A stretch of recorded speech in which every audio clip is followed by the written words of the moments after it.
Hello everyone and welcome.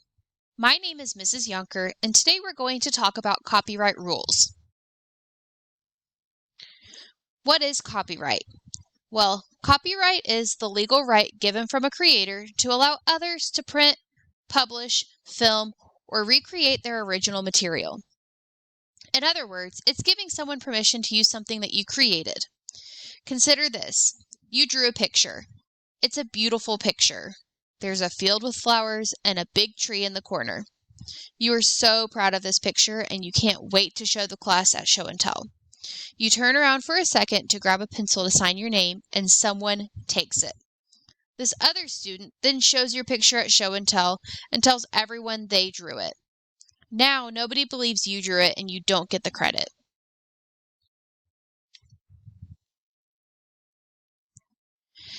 Here are a few definitions.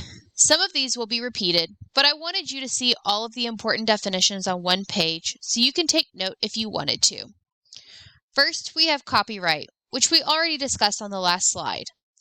Next is intellectual property, which you will hear me talk about quite a bit. Intellectual property is someone's own creation that they produced themselves. So they thought it up. Next is trademark. Trademark is a symbol that is used to represent a company. Think of the Mickey Mouse ear symbol. They represent the Disney company. Disney is very serious about profiting off of symbols of their business without their permission. If you were to do so, they most definitely would ask you to stop. The Mickey Mouse ears are a trademark, and you cannot reproduce that image for sale without their permission. Creation is something that someone has brought into existence. It is the product of intellectual property. And lastly, we have plagiarism. I have it here for you so you can note it down, but we will discuss it further later on. So why do we have copyright rules? Well, think about the story I told. That's precisely why. Having copyright rules allows the creator to receive credit for their work. This prevents plagiarism. Plagiarism is when you use someone else's original work without the creator's permission. Think again about the story I told. Think how you would feel if someone claimed your work as their own. You would probably be very upset. Now imagine if you could have earned money from it. Then you would probably be very angry. That's how plagiarism can affect the creator.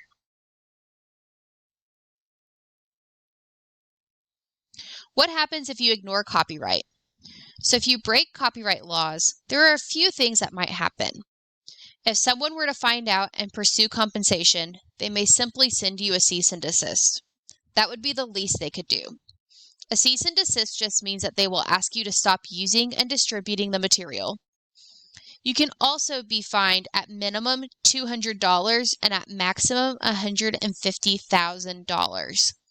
If you break copyright by accident, then your fine will be on the minimal end.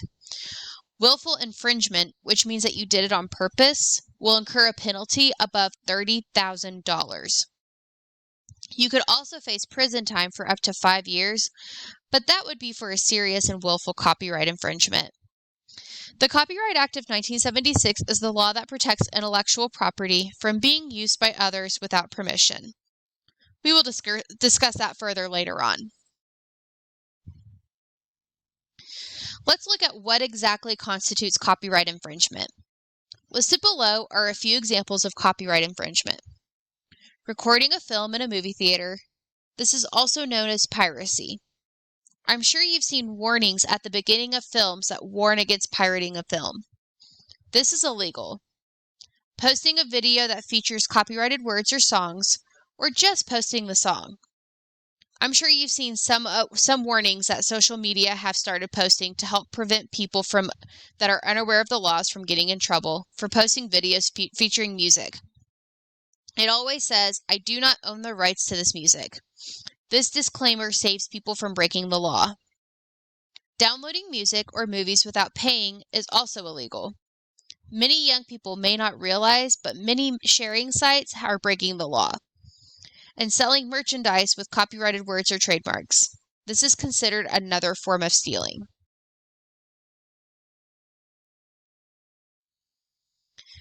Let's discuss the Copyright Act of 1976. The Copyright Act is the basis of copyright law. As you can see here, I have cited my source. This information on the page comes from the First Amendment Encyclopedia. The Copyright Act protects original works of authorship. I've quoted it here because I took this from the webpage. You always want to quote words that you use from someone else.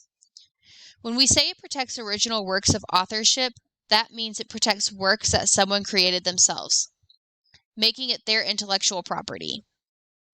A work being fixed in a tangible medium of expression means that the work has been published in some way.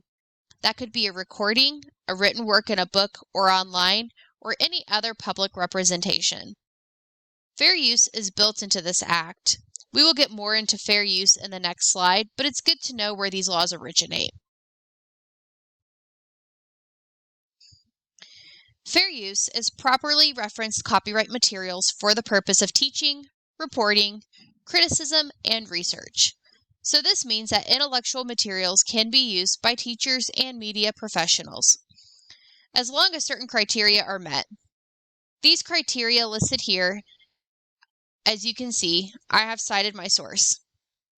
I got this material from the Columbia University Library's website. The purpose of the character use is the first criteria. So are you using it for educational or news purposes? This makes a difference in the way that material is used. Secondly, the nature of the work matters. Nonfiction and factual information is more likely to be given fair use. More creative works are more protected. The amount or substantiality of the portion used. How much of the original work are you using? There isn't necessarily a set amount, as the different works are different lengths. The rule of thumb is less is more. In this case, a quote of a sentence or paragraph may be appropriate depending on the length of the work. The shorter a work is, the less you want to use. Lastly, the effect of the use on potential market for the value of the work. Did you purchase this work? How many copies did you make? This matters in fair use. You cannot use a work you didn't pay for, and you cannot distribute mass copies of the work. Fair use allows you one saved copy for yourself, and sometimes the liberties of the work do allow you to use a classroom set. But be sure you know the rules of that when you are using it. And always cite your source. If you do not cite your sources, it is plagiarism, plain and simple. So how do you avoid copyright infringement? You should always assume a work is copyrighted. You don't always know if it is, and you don't want to get caught stealing someone else's work, even if it is unintentional. Don't assume that just because it's online, it's fair game. Many online sources are copyrighted, and almost all online sources are someone's intellectual property and creation.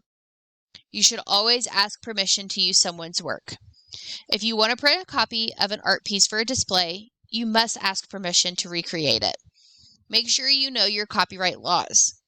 You can use someone's short phrase or a variation of their words, but never the full work.